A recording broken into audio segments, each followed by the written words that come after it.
ऐसी निष्ठुर वाणी सुनकर तुम्हारी बात सच हो जाए, ऐसा कहकर दंडी सन्यासी का रूप धारण किए हुए भगवान कुछ दूर जाकर समुद्र के समीप बैठ गए।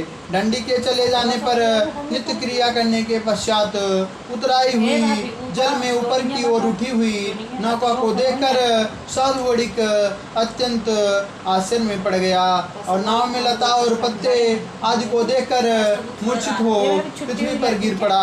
सचेत होने पर वणिक पुत्र चिंतित हो गया। तब उसके दामाद ने इस प्रकार कहा, आप शोक क्यों करते हो? लगता है दंडी ने शाप दे दिया है।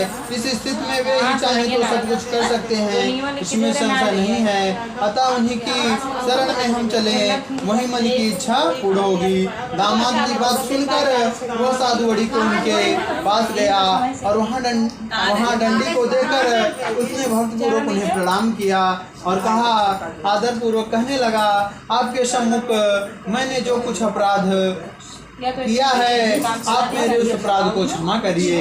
ऐसा कहकर बारंबार प्रणाम करके वह महान शोक से आकुल हो गया।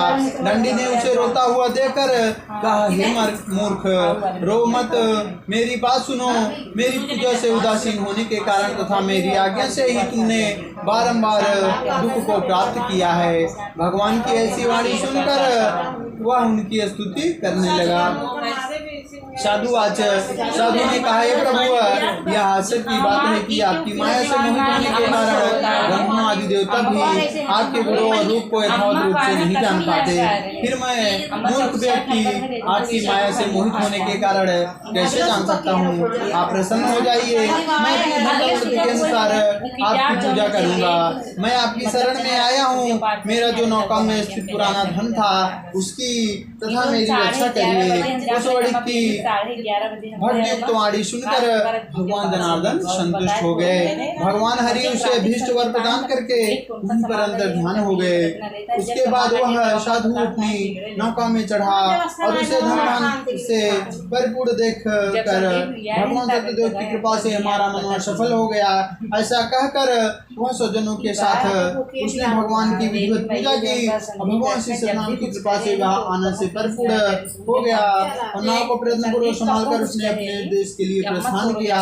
साधु वणिक ने अपने दामाद से कहा, वो देखो मेरी रत्नपुरी नगरी दिखाई दे रही है।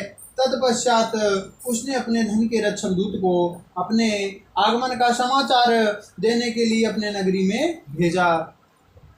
तत्पश्चात उस दूत ने उस सुंदर नगर में जाकर साधु की भार्या को देख हाथ जोड़कर प्रणाम किया और तथा उसके लिए भीष्ट बात कही। सेठ जी अपने दामाद तथा अपने बंधु वर्गों के साथ बहुत सारे धन धान से संपन्न होकर नगर के निकट पधार गए हैं। दूत के मुख से यह बात सुनकर वह महान आनंद से विह्वल हो गई और उस साध्वी ने श्री सत्यनारायण की पूजा की करके अपने पुत्री से कहा, मैं साधु के दर्शन के लिए जा रही हूँ, तुम भी शीघ्र आओ। माता का ऐसा वचन सुनकर व्रत को समाप्त करके प्रसाद का परित्याग कर वह कलावती भी अपने पति का दर्शन करने के लिए चल पड़ी। इससे भगवान श्री सत्यनारायण रुष्ट हो गए और उन्होंने उसके पति को तथा नौका को धन के साथ हरण करके जल में डुबो दिया।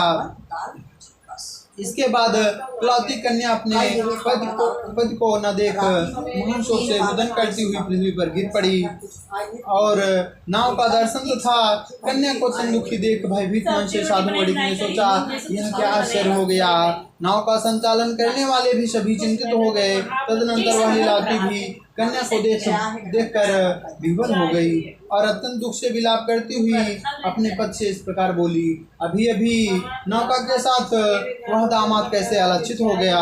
न जाने किस देवता की उपेक्षा से वह नौका हरण कर ली गई है, अथवा श्री सत्यनारायण भगवान के महात्मा को कौन जान सकता है। ऐसा कहकर वह सज्जनों के साथ विलाप करने लगी और कलावती कन्या को गोद में लेकर रोने लगी। कलौती कन्या भी अपने पद के नष्ट हो जाने पर दुखी हो गई और पद की पादुका लेकर उनका अनुगमन करने के लिए उनसे मन में निश्चय किया।